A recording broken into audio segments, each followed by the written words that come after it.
Hollywood ఇండస్ట్రీలో ప్రస్తుతం hero Raj Tarun వివాదం సంచలనంగా మారింది. తనను పెళ్లి చేసుకుంటానని చెప్పి మోసం చేశాడని, రాజ్ తరుణ్ ప్రియురాలు లావణ్య గత 11 సంవత్సరాలుగా రిలేషన్లో ఉంటున్నామని, గుళ్ళో పెళ్లి కూడా చేసుకున్నామని, కానీ కొంతకాలంగా రాజ్ తరుణ్ వేరే అమ్మాయితో ఎఫైర్ పెట్టుకోవడం వల్ల తనను పట్టించుకోవడం లేదని, తనకు న్యాయం చేయాలని ఫిర్యాదు కోరింది.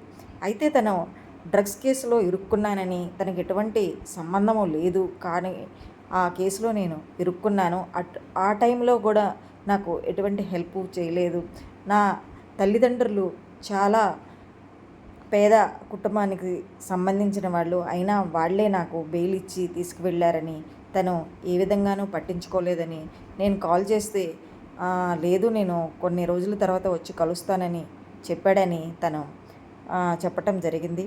అయితే లావణ్య తాజాగా చేసిన ఫిర్యాదుపై స్పందించారు హీరో రాజ్ తరుణ్.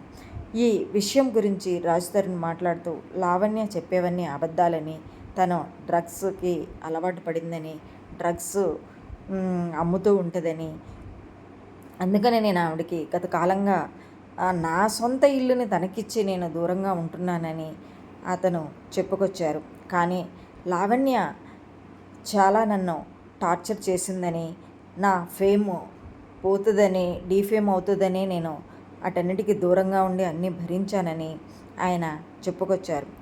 ఆమెని ఎవరూ మోసం చేయలేదని, ఆమెకి ఎవరూ భయపెట్టలేదని, ఆమెని భయపెట్టే ఉద్దేశం తనకేమీ లేదని, ఇంతవరకు జరిగాక ఇక నేను ఆమెతో మాట్లాడటం అనేది జరగదని, కోర్టులోనే లీగల్గా చూసుకుంటాము అని అంటూ చెప్పుకొచ్చారు రాజ్ తరుణ్ గారు.